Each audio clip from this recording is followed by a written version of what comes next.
we are back. Welcome back to the Global IR stage. We will be beginning our next session now. We'll turn our attention to Uganda this time. And before we have the 10 startup presentation speakers coming up to the stage, let's learn a little bit about the Ugandan ecosystem. Please help me welcome Dona Sava from Hive-Colab onto the stage.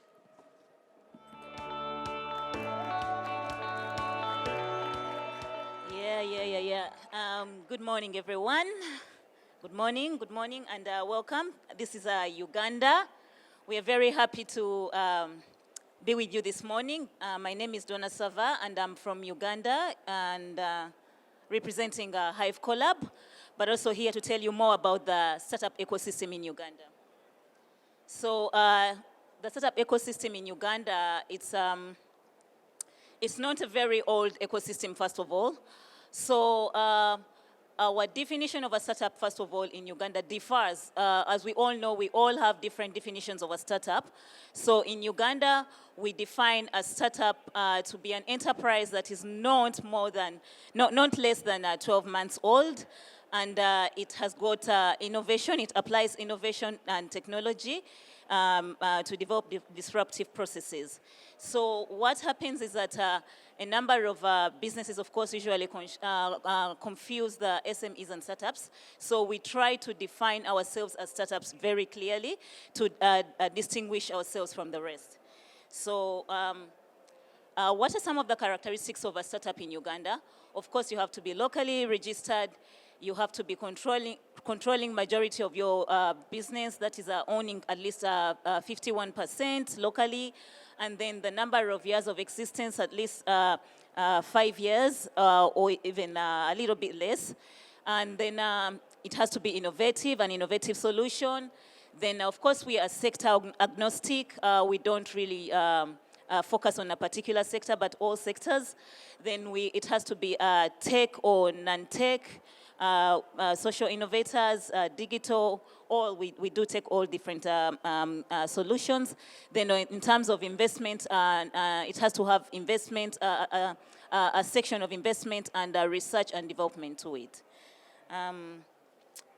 Of course, that's part of the ecosystem. Those are some of the ecosystem players within the Ugandan sector, the hubs, the universities, academia, government, and so on. So the status of the Ugandan startup ecosystem today, of course, we have a SWOT analysis here. And of course, some of our strength is that we are a young and growing country. So we have so many young people who are very open and actively geared up for innovations. And the startups really have a very big appetite for business. Then, of course, we have the existing incubation and accelerators, incubation and accelerator bodies that are able to train or have programs that are supporting the startups. Then we have existing associations that are also supporting the startup ecosystem, such as FITSPAR, we have Startup Uganda, the blockchain associations, and so many others. What are some of our weaknesses? Of course, we have the low skills. We still lack mentorship and or limited mentorship and coaching for the startups, and financial management is still lacking in some of the areas for startups. We have a fragmented ecosystem whereby there's so many multiple players, but they're still disconnected, and yet we need a number of them to work together to be, applying to a common goal. Then there's no exit strategy for most of the startups. And then there's limited knowledge on digital literacy. While the opportunities, of course, we have a large and vibrant private sector. We have large and open addressable market, including the ESC, the East African countries. We have a market that is ripe and ready for innovation. We have existing life and time challenges that startups are solving for. of course, as Africa, we all know we have really, a number of challenges that are ready to be solved for. Then, of course, our threats, we are looking at the frustrations of failure. We have the heavy burden of taxation in Uganda, and then the regulatory policies as well. What are our current interventions? Of course, we have the networking and partnerships amongst the ESOs. So the ESOs are trying to do a very good job there. They're trying to bring the startups together to work and, network and find more opportunities. Then there's the government will and intervention through the Startup Act. We are trying to have a Startup Act in Uganda where we are trying to encourage, where the government is trying to support the startups and to ensure that there's a favorable or conducive startup environment for the startups to thrive. And then we have the government support for startups under the Ministry of ICT and Ministry of Science, Technology and Innovations.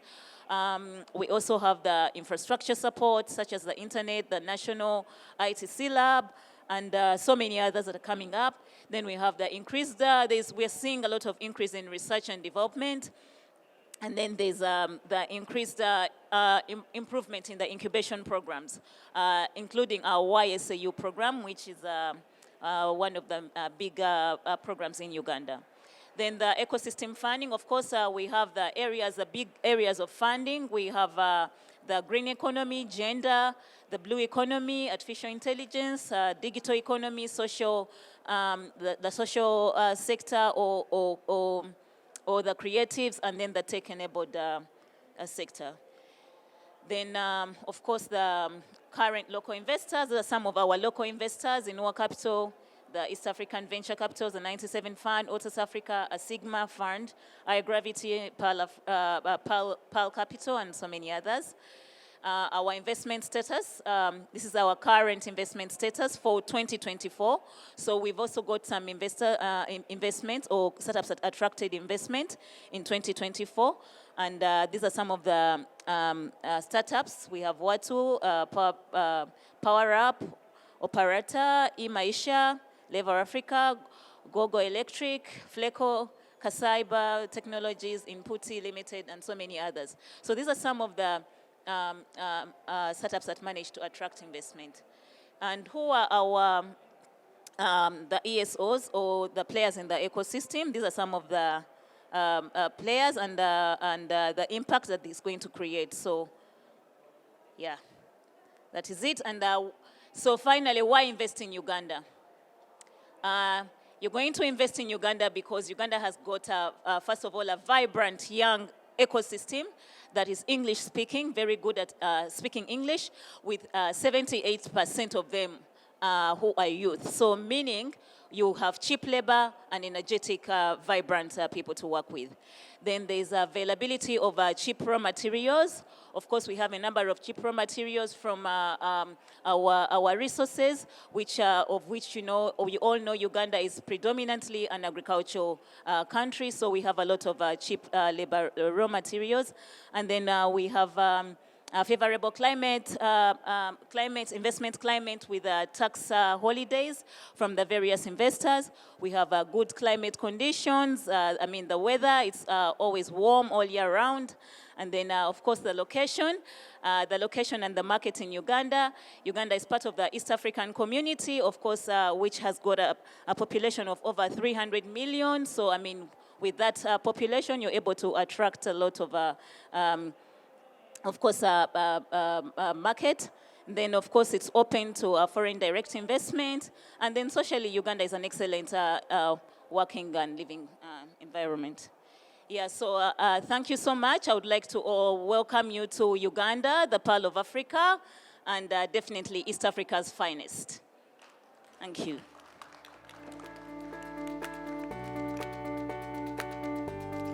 Thank you for sharing the insights about the Ugandan ecosystem. As we now know, there's a lot of growing talent, very good social environment to be able to bring out the best entrepreneurs of tomorrow. So if you have any interest in partnerships or investments into the Ugandan economy, please connect.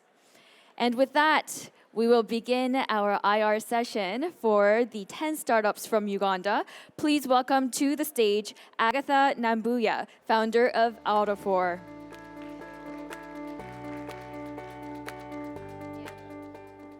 Good morning, everyone.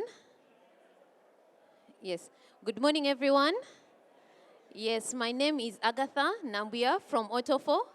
I've been working in the automotive industry for the past 14 years as an automotive engineer and have worked with global companies like Toyota. And in 2018, I was awarded one of the champions within innovation in Toyota on the Tokyo Toyota Toyota Society. And then also I was awarded for innovation. And this brought me to a point to think. The challenges that are faced in the automotive industry are the same ones that are faced within our continent. And that's why I started building AutoFore, a data-driven marketplace for automotive spare parts. 90% of Africa depends heavily on road transport for movement of goods and services. However, again, 99% of all automotives on the African continent are imported from all over the world and not produced locally. This brings us to face a very heavy challenge with transport because of the dependency on automotives. What does this mean? 50% of spare parts are ordered as emergency orders. Also, many of the stores cannot stock a wide range of spare parts because the high capital intensive and the pricing is not transparent. And this leads to even more challenges for the car users. They have no access to spare parts directly. They also have a very huge challenge that they waste up to 5 times trying to find a spare part. And the cost is 3 times higher for the cost of spare parts.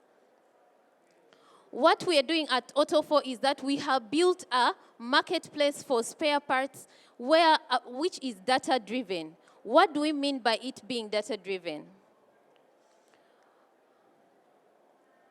So far the traction we have is that we are currently working with 300 vendors and have been able to carry out 2,560 transactions amounting to $51 in revenue.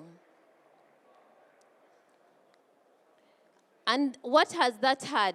Our customers currently have direct access to spare parts. We have been able to reduce the cost for them by 3 times and also provide for them a very wide range of spare parts. We do have competition within our market. However, what makes us stand out is that we are a data-driven marketplace. We are just not your normal marketplace. So what we do, we onboard every vendor onto this platform, and then it transitions into collecting data, real-time data, and we use this data to post on the marketplace. A data-driven marketplace. So what is the advantage of working with us? We have a wide range of spare parts. We are data-driven. We have a logistics and delivery network, and we are very price competitive because you're able to see the different prices in real time. Our business model is a B2B model where we earn $800 from the ERP system, and then on average we earn 10% on every sale that is conducted, which gives us around $8 commission on every sale. The market opportunity within Uganda is that currently we have 2.2 million cars on our roads and are growing at 50,000 cars per year. That is a 3.2 billion opportunity. And the opportunity to scale goes into car sales, agricultural equipment, construction equipment, and industrial equipment. Our team has over an experience of 30 years. Myself, an automotive engineer, Simon, a salesperson, Bridget, and our IT expert. This is what our journey is looking like in the next 24 months. Our ask today is $50,000 to be able to onboard more people for our operations and improve on our platform. Thank you for listening.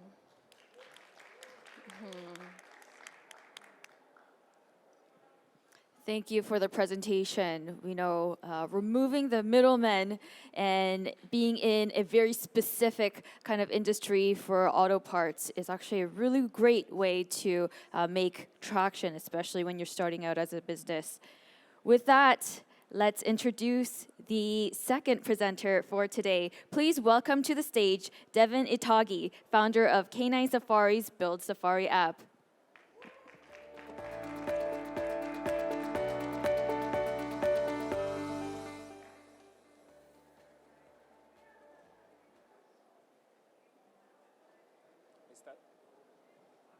Okay, good morning, everyone. My name is Devin Itaagi, and I'm the CEO and founder of Canine Safaris with the flagship product, Quest Software. So the tourism market is valued at $8.9 trillion globally, and I believe almost everyone here, we've all ever traveled. And Africa alone is growing at about 7.4%, contributing roughly about $23 billion. And East Africa, which is our initial focus, contributes about $7.7 billion. Uganda, which is our initial focus, contributes about $0.7. Our target is to just tap into 1% market share of this. So despite the tremendous growth, the industry still faces significant challenges, with 68% of travel advisors reporting that generating itineraries is a big challenge for most of these operators, averagely wasting about 12 hours per trip on making travel arrangements. And this is because of manual methods of travel planning that are associated with errors, they are time consuming, and also costs are involved. So how do we solve this? Well, it turns out that we are solving this, and we do this by centralizing data from multiple service providers to save time and costs. All they have to do is simply log in, navigate our itinerary question section, they input the necessary details, such as accommodation plans, destination plans, and activities that they want to curate for their clients. Then our software calculates the underlying costs in real time, and one finalizes both the itinerary and invoice with a click of a button. So we run a B2B business model where we charge any subscription fees to operators in 3 packages, but also a subscription a commissions model where we charge 8% commission on every booking made through a platform. At just a booking price of $200, we make $16. Averagely, one tour company makes up to 113 bookings a year, which generates us $1,800 US in revenue per travel agency per year. And in just about 3 years, our goal is to onboard up to 1,000 clients or travel agencies, generate up to $2 million in just about 3 years. So we are competing with 2 companies, of which our competitive advantage lies in the simultaneous creation of itineraries and also making bookings through the same platform, because it's an all-in-one solution. So this is a testimony from some of our customers, and he does appreciate the significant time saved, and also is able to deliver good experiences or travel packages to clients like you or tourists that are planning to travel in African region. So we plan to market and sell through direct sales because we've been in the industry. We have industrial contacts, and also business workshops will serve as a great strategy because we can train and onboard most of these users through the workshops, but also digital marketing, since most of these are online businesses. So with just the subscription model alone, we've onboarded more than 164 customers, generated up to $9,400 in revenue, and this is just in 1 year, at an acquisition cost of $13.3 with a gross margin of 36.6% and an expected LTV of $5,000. So we've established fundamental partnerships with the partnership with Flito, which is a South Korean artificial intelligence company, primarily to specialize in multilingual data sets for safari tours. But also we have a current pipeline of Association of Uganda Tour Operators with over 900 customers in it. And we've also partnered with some big hotels to test our booking platform. So we've generated up to, our target in just 3 years is to generate up to $2 million US, facilitate 112,000 bookings, and raise up to $2 million US in revenue. So we are currently fundraising for $50,000 US, of which 30% will be used for API and IP registration, 42% for internet and server purchase, and 20% for marketing campaigns. 8% will be for product branding and contingency, And this all will lead us to onboarding our pipeline of more than 1,000 customers, raise $2 million in just about 2-3 years of operation, bring down our customer acquisition cost to just about $10 in the next 3 years. So this is our team. We are a diverse team of complementary skills, both in the tourism industry and technology industry. Myself, I lead the team with an experience of 4 years in business development, and my co-founder with an experience of 5 years in tourism management, and my CTO co-founder with 6 years of experience in software development. Thank you.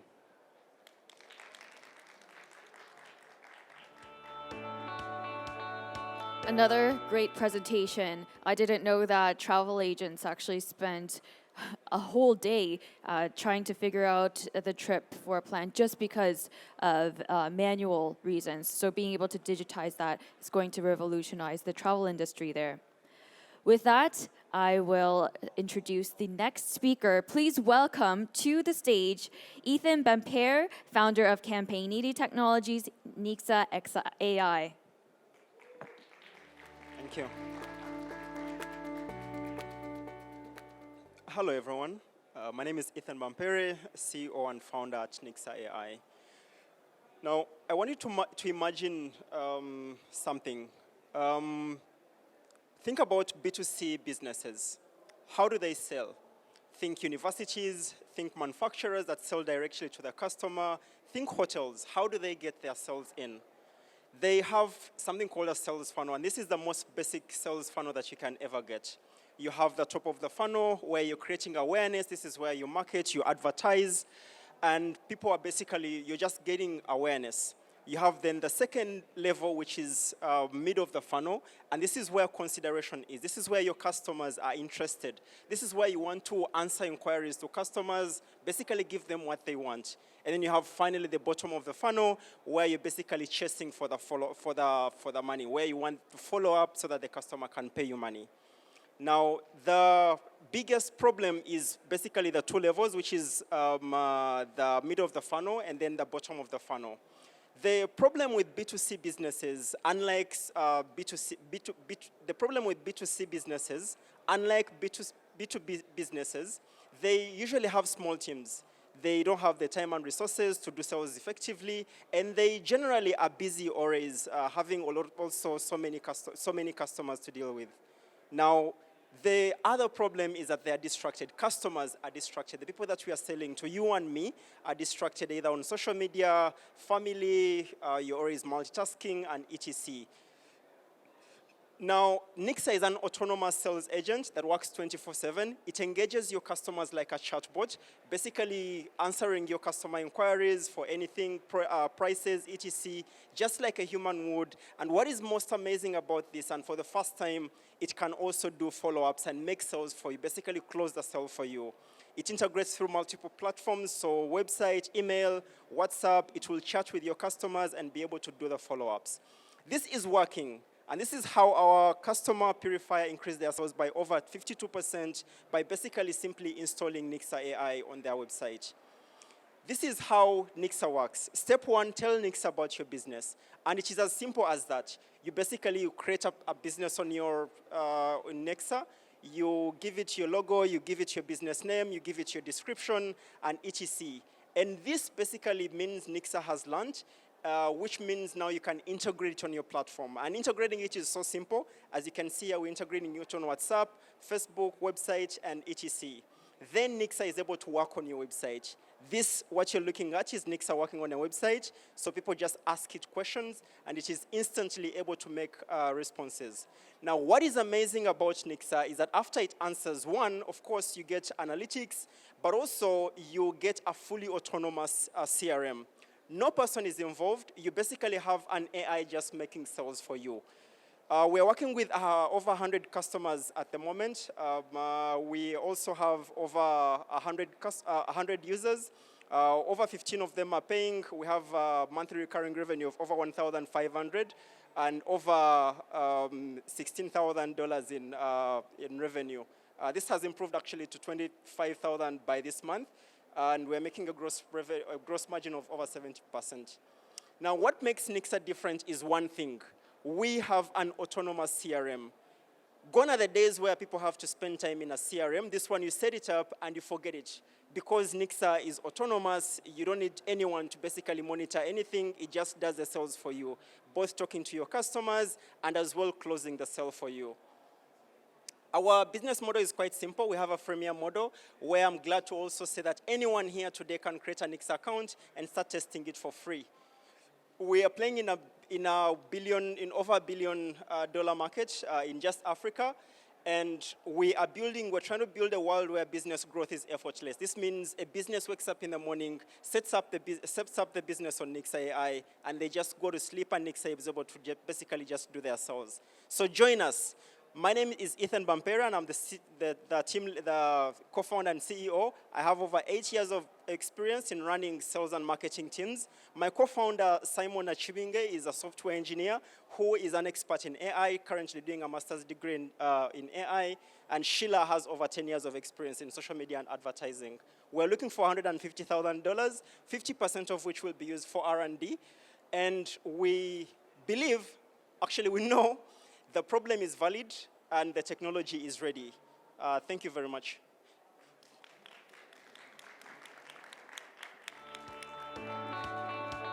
It's not just an AI chatbot, it's an AI sales agent. It will help you follow up and close those deals.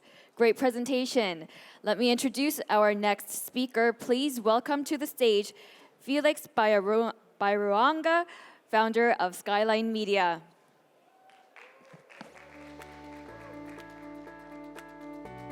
Hello, everyone. Yes, my name is Felix Byaruhanga. I'm from Skyline Media. We are a content creation company with over a decade of experience in monetizing creativity. We started our journey when I was at university in a board lecture. I started a blog that was focusing on the culture and creative industry in Uganda. And that culture and creative industry, we are looking at the music industry, we are looking at the film industry. From the blog, we evolved to a magazine. From a digital magazine, we evolved to producing events like music awards. From the events, we evolved to producing content for TV stations and telecommunication companies. This brought us to 2020 when the pandemic happened, and when it happened, a lot of our business streams, revenue streams were cut off. However, one revenue stream that continued bringing income was content we had licensed in and out of the country. So post-pandemic, we started focus more on content acquisition and onboarding content creators. However, we identified two challenges that content creators were facing. That is high production costs of content and limited monetizing opportunities of content. For example, certain platforms that African content creators use have their monetizing features turned off in Africa. So to address these two problems, we came up with a Tribe UG studio, which is a content plug and play studio. What that means is that as live recording is going on, live editing is happening.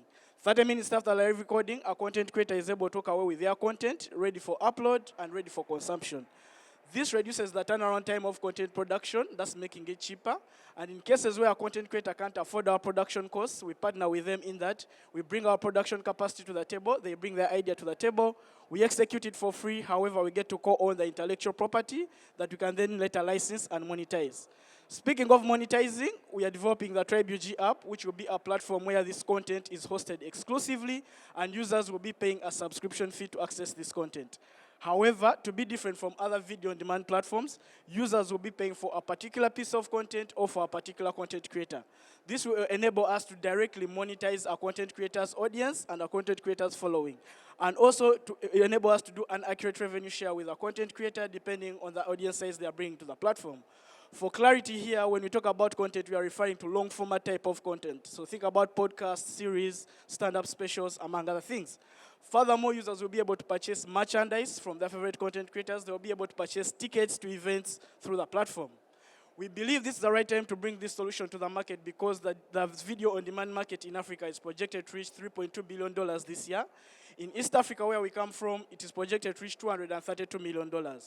Our immediate market, which is Uganda, is projected to reach $83 million this year, and our goal is to at least capture 1% of that market. We understand there are already some players in that market. However, we are proud to say we beat the competition by one, offering content creators means of production that are affordable.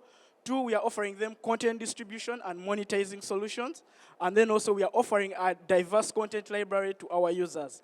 Lastly, as a media company, we own the intellectual property of the content that we are putting out on the platform. Currently, we operate a business model that is a hybrid of B2B and B2G.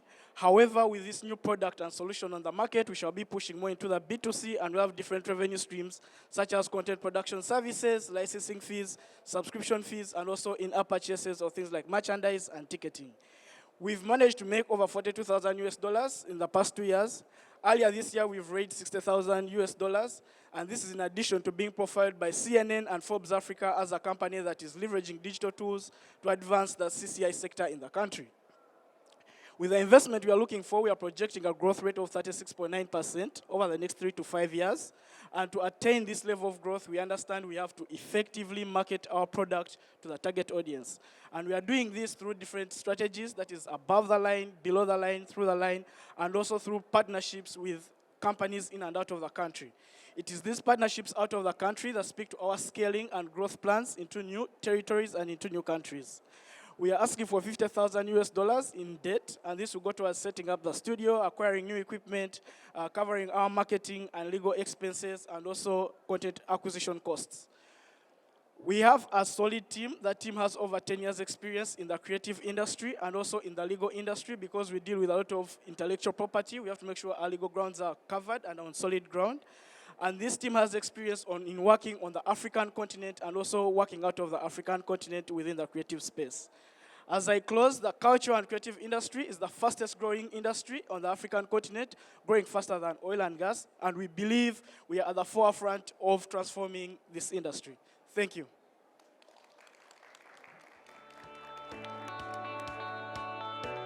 It's a creative approach to content platform where we have the support for the creators and the users are the ones to pay for the subscription. Next, we have our presenter from founder of Karaa Africa. Please welcome to the stage, Geofrey Mutabazi. Hello, everyone. So this is what bicycles are really used for in Africa. Not just zooming around the streets of South Korea or, sharing a bike to, get from the train station to your next meeting, but they're really used to transport heavy goods, heavy cargo, and they are really a lifeline for a lot of farmers, a lot of entrepreneurs, and a lot of generally Africans. Now, the market of last mile delivery in Africa is huge, and it's over $25 billion. And this is a market we are not really trying to change, but we're trying to improve and add value on. So an electric bicycle user in Africa, if they're an entrepreneur, they'll earn about $5 in a day, and they'll keep about 96% of that. But most of what they do is very manual, right? If they are to increase their profitability to or earnings to about $11, they would have to get a motorcycle, and with that, they'll have to, lose a bunch of their earnings to fuel and maintenance costs. So an electric bicycle would be nice, right? Because it typically enables them to earn more while spending less. However, what's wrong with an electric bicycle? Most electric bicycles are not really built for Africa, and they're very expensive, costing up to $2,500 each, and they cost up to $150 per service visit to repair, and they cannot really carry as much cargo as you saw in the first slide. Now, what we've built is a system that can electrify any of the bicycles in Africa and enables them to go up to 120 kilometers range on one charge and up to 32 kilometers per hour top speed. So you get the cool performance of an electric bicycle without the hassle of buying a whole new electric bicycle from all the European manufacturers. And we've also built platforms that enable riders and businesses manage their bicycles and also track their fleets and finance these assets. It's a two-step conversion process which can be done by anyone in a non-technical way. You don't need any special tools, and it can be done from a shop, from the home, or from a factory.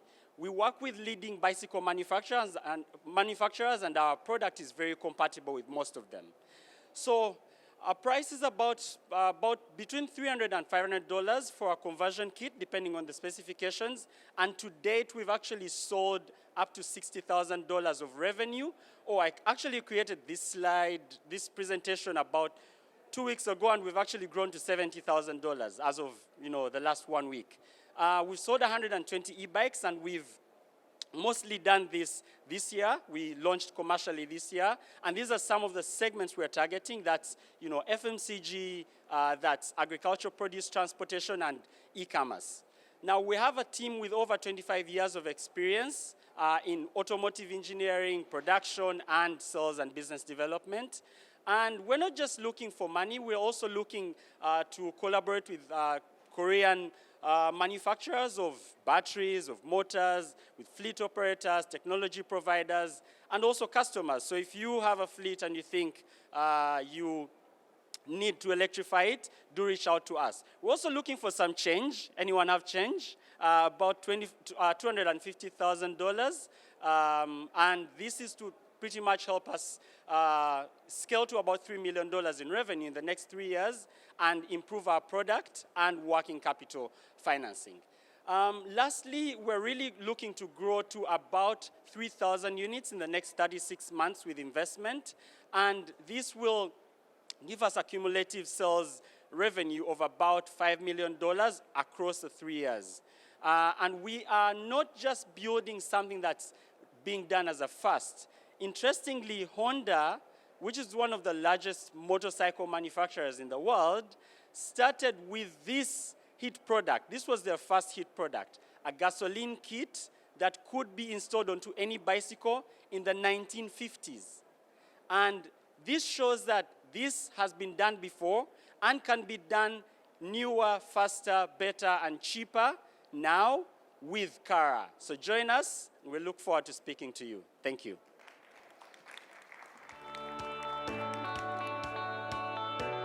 Very neat conversion kit for bicycles after doing a thorough analysis of what profitability looks like for the riders. And with that, I would like to introduce our next presenter. Please welcome to the stage Grace Muhumuza. Sorry if I butchered your name. The founder of IKnowFarm. All right, thank you. Hello, everyone.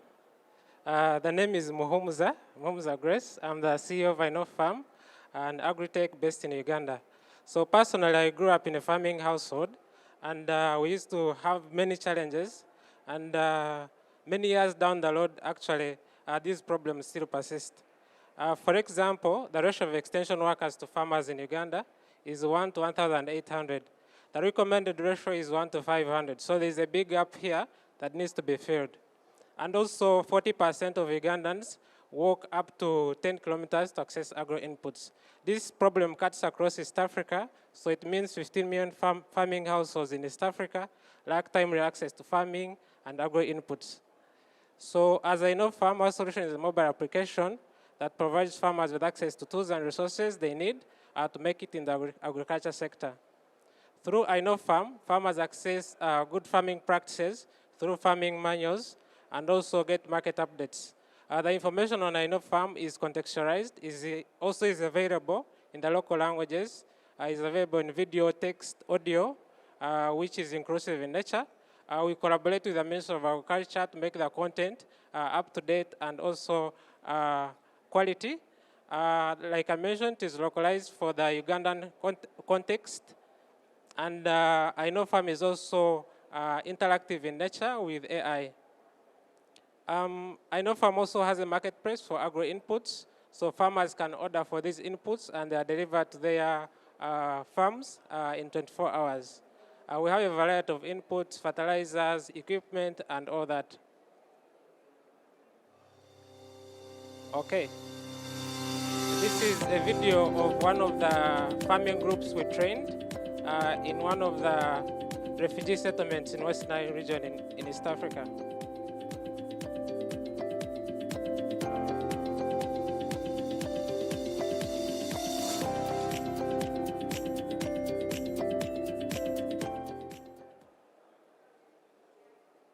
All right. So IKnowFarm is comprehensive and inclusive. in comparison with other players in the market, we have an online and offline, which means we beat the rest of the competition as they don't provide the offline functionality.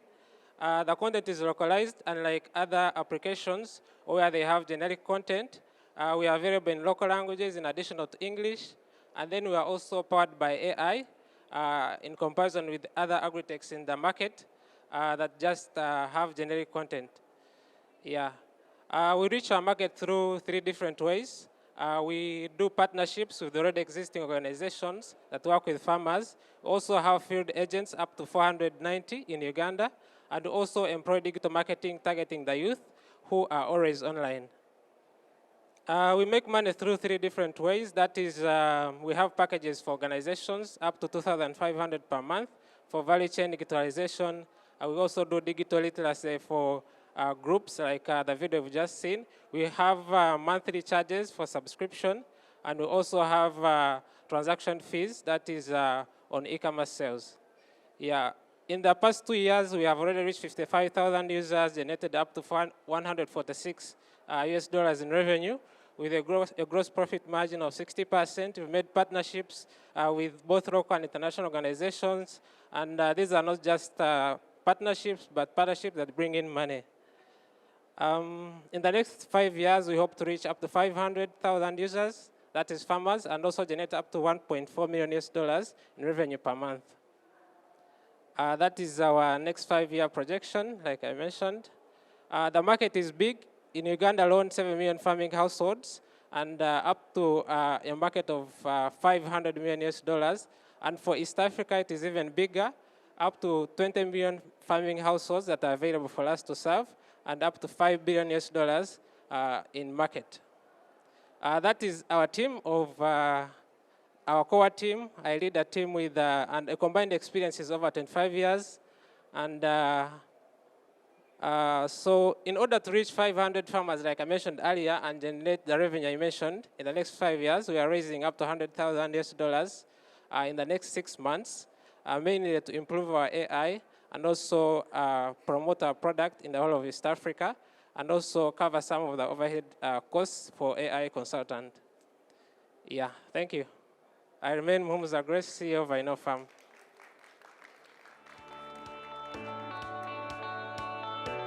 Muhumuza, I learned your name now. Sorry about that. So with this, looks like there's a lot of good content as well as e-commerce in the agriculture industry here for IKnowFarm. Thank you for that presentation. Let's hear from our next speaker. Please welcome to the stage Malik Musumba, founder of Kiso Fresh.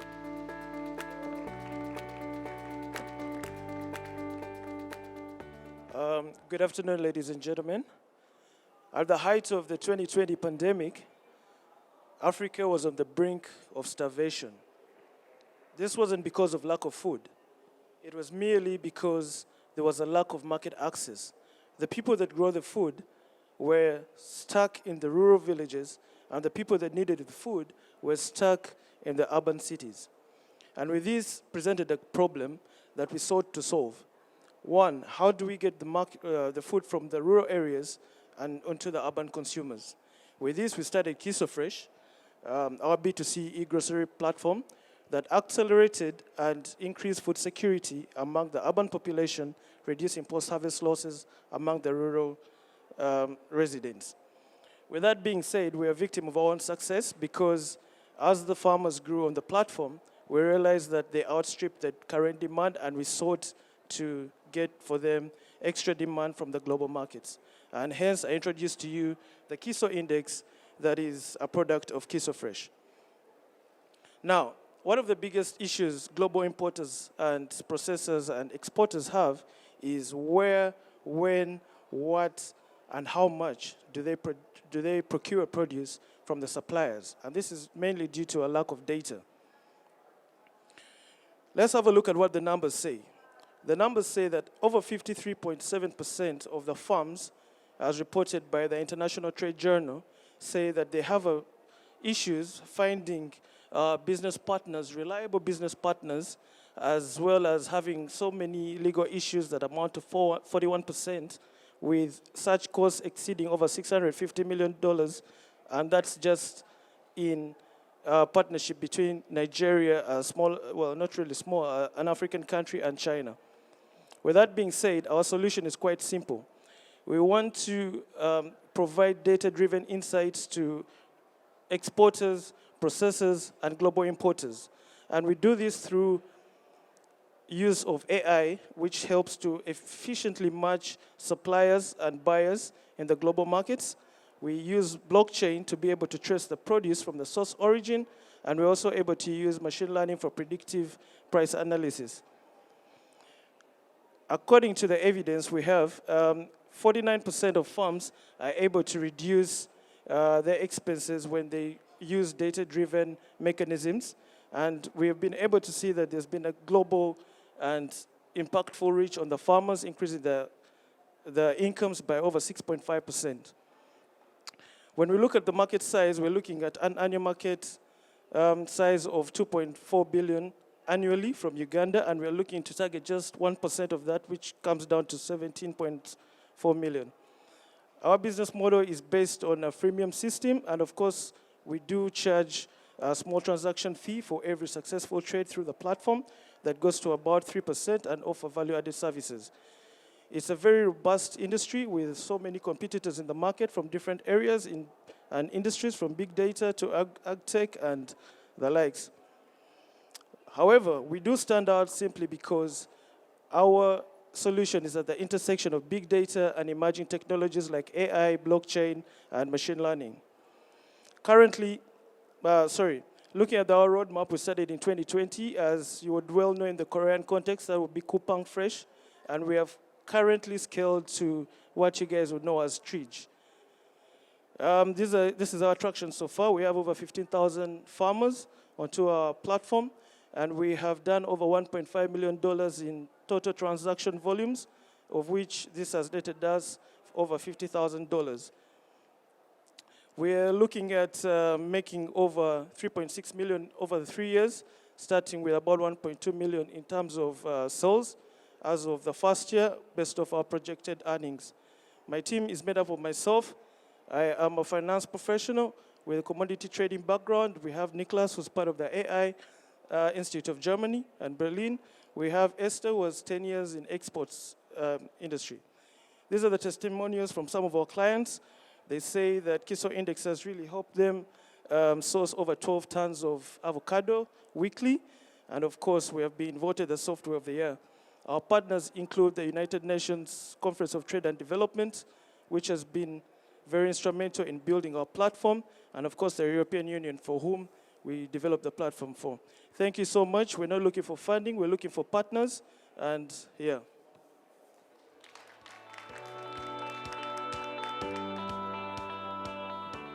In the import-export business, we know there's a lot of logistics going on, so to be able to track all that data and to be able to make insights out of it is going to powerfully change how the industry moves. With that, I'd like to introduce our next speaker. Please welcome to the stage Mohammed Katerega, founder of Hello World Africa.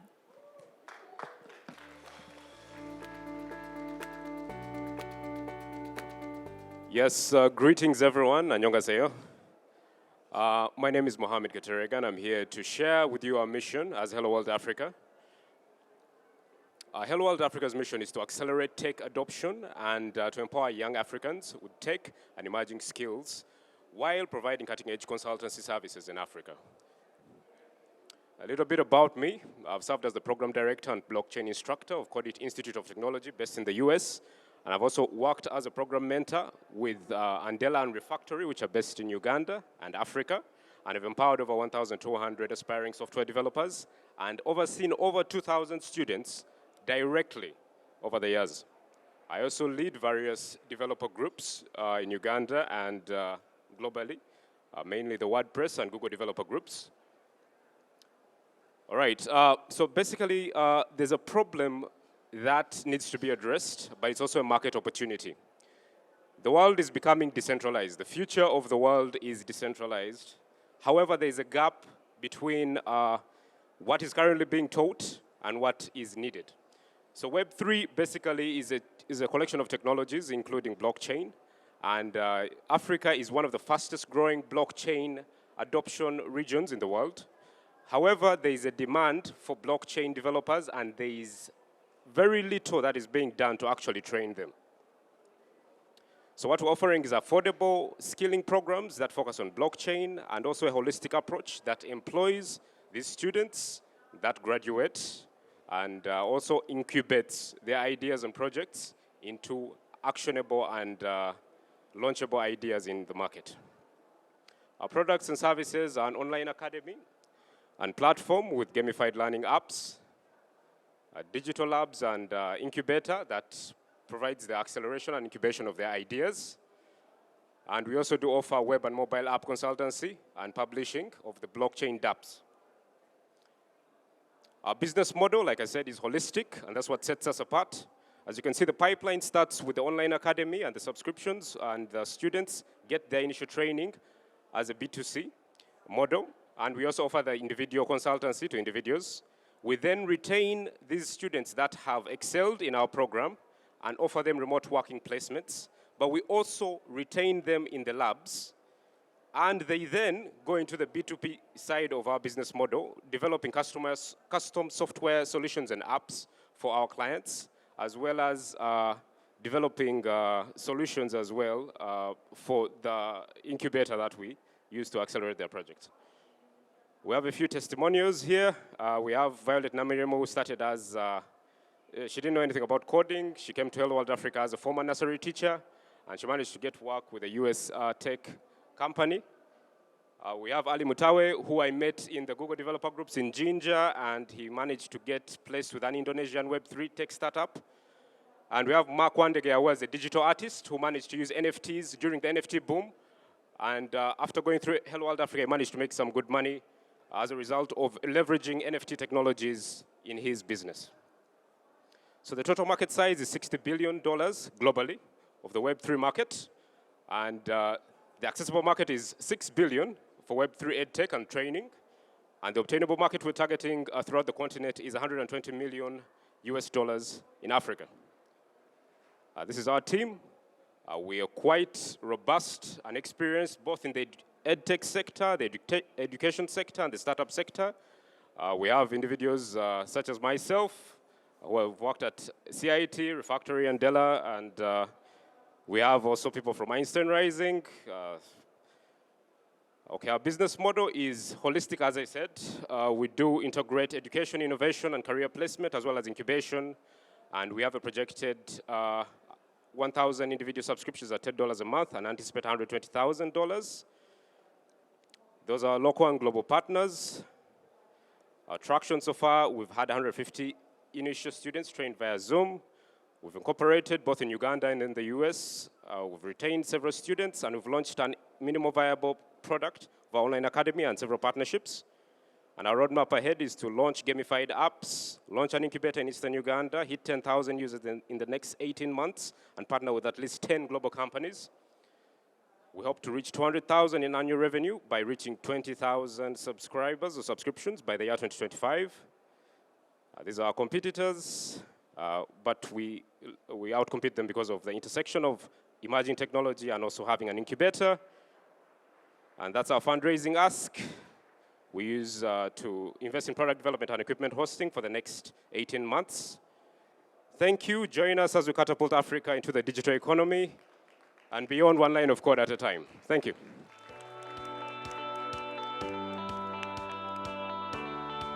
It's a very interesting business model where there's the focus on the education for Web3 while being able to see what kind of growth could come up to invest within it. Awesome, awesome presentation.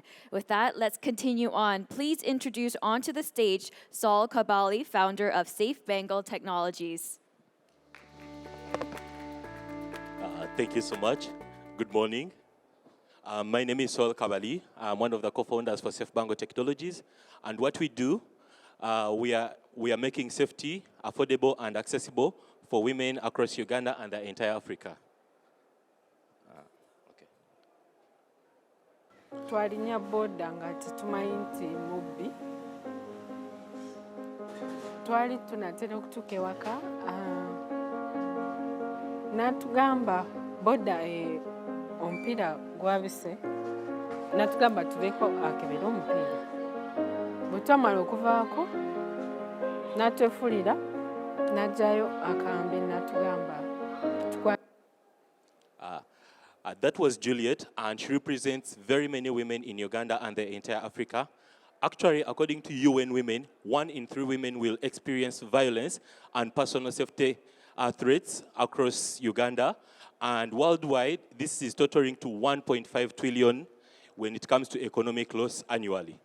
There are very many solutions out there which actually people are resorting to. Unfortunately, most of them, for example, the pepper sprays, the Fitbit, the Apple Watch, which these people should be using to call their next of kin, they are very expensive because they have to be imported into the country. Then they use internet, yet very many of our places don't have access to internet. And lastly, they are not made for Africa. We have very many people who are actually well off. They are able to afford security services. But for many of the vulnerable people, they are not able to afford this one because they cost over $500. At Safe Bangle Technologies, we have designed a wearable safety device which you can have all the time on you. And when you're stuck, and when you need it, you just have to give us 9 trusted next of kin. So when you're stuck, you just have to press it for 5 seconds. It will connect the physical location of where you are and sends it to 5 trusted next of kin, letting them know that you need emergency help. The bit about it is a bigger portion of people in Uganda and other areas in Africa, they have those small phones. So with a Safe Bangle bracelet, you don't need to have internet with you. You don't need to have a smartphone. So you just need to have a basic phone, and it will show the location. So it will, instead of taking 2 hours and a lot of time to find out where the person is, you can actually save them. What makes us different from others is if you don't know how to read and write, you just need to activate it, the easy one. And you can easily match with other fashion wear you're wearing because you can choose to do either beads or leather or rubber. And then you have a network of over 9 people behind you. So in case someone doesn't receive the alert message, they're able to come and give you help. We work with the existing community structures, especially the police. And then you can also customize the alert in different languages.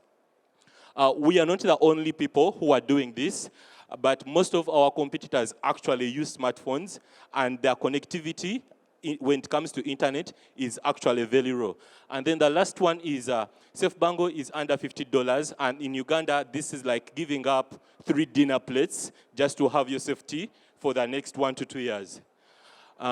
We are working with YSAU for the past 8 months. We have managed to bring Safe Bangle even affordable by introducing the 3-tier pricing. We have introduced the $30 unit, and this is literally for students who wake up very early in the morning. Traders in the evening, they are able to go and work. Instead of ending at 7, they now end at 9. And the professional fee, which comes at $60, and you have to pay a payment of $3 per month. With this one, you have 9 trusted next of kin. And when we have a riot in Kampala, we send you an alert, and those 9 people, they are able to receive a message. It means 1 bracelet, it's actually protecting 9 people in a device. For the enterprise-grade organizations, we are giving them at $200, and these ones we are giving them fully customized solution, and we are able to integrate our system with them. We are using $17 to manufacture 1 bracelet, and this is helping us to reach up to 60% of the blended gross margin, and we are able to get our payback in 6 months. Over the past few months, we have managed to raise $60,000 to help us we have managed to raise over $16,000 to help us with setting up a mini manufacturing plant. We have been able to pilot over 1,000 devices, working with different partners, and we have got 98% of user satisfaction, and we are in 3 cities in Kampala. We have managed to receive some recognition together working with partnerships, And the market opportunity is big because we are focusing on women who are working age when it comes to 18 and 45. And our reason we are here today is we want to bring safety to even more and more people. To do this, we are looking for $250,000 and together with partnership from technology organizations here to help us with the technical and the talent solutions. Thank you so much. Thank you. Thank you. Really powerful start to the presentation. Really important to make sure that safety is very accessible. Let's move on to our next presenter. This will be our last presenter for today. So if you are ready, please welcome to the stage Vianney Waswa, founder of Cyanase.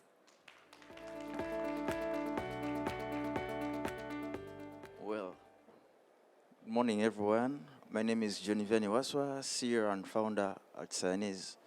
At Cyanase, we are making investments accessible, simple, and cheap for every African. Well, financial markets in Africa are growing at 18% per annum.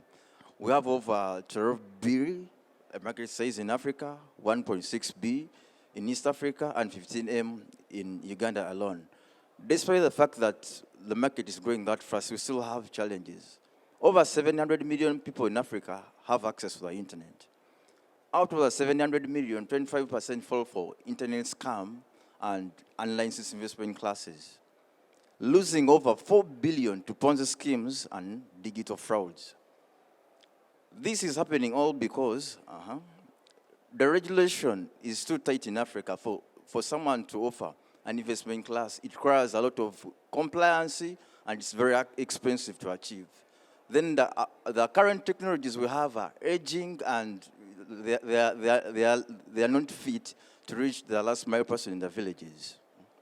Then we have a lot of financial literacy. Very few people can define stocks, mutual funds, and all that. So to solve this, Cyanase came up with a software. Then we partner with licensed investment companies, and all together we offer an investment infrastructure. So we have a fund managers portal. We built a fund managers platform. Fund managers can get to list investment classes onto our platform.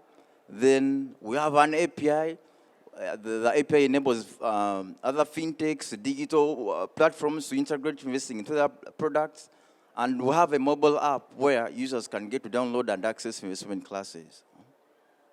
So this is how the fund managers portal looks like. They can get to list investment classes. They can get to send investor updates. Yeah, this is our API. We can have other digital providers integrate investing into their products.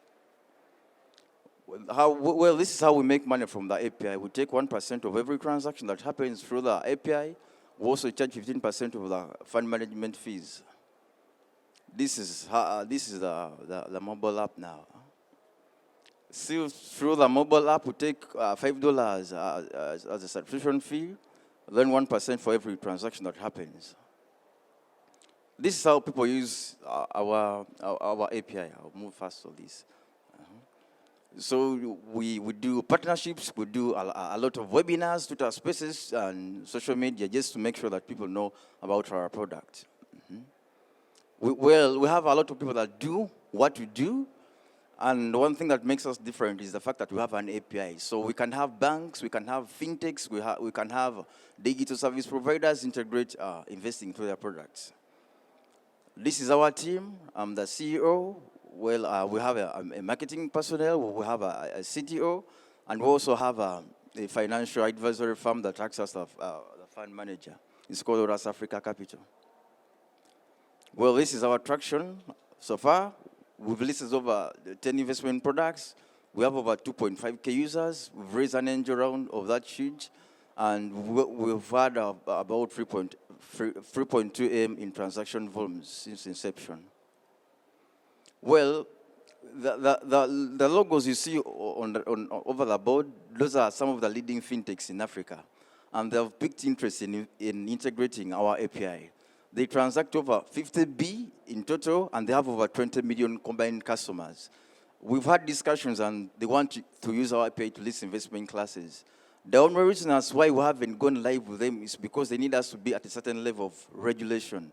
And to be there, that's why we came up to raise this amount. If we can raise 200K, we can get to integrate with those fintechs, raise over 350K users, 20M in transaction, and 1.8M in revenue. Thank you, thank you, thank you.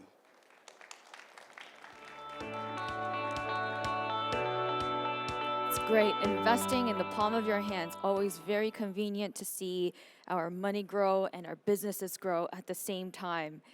That closes the session for all of the Uganda presentations. Thank you again to all the Ugandan presenters for coming onto the stage today.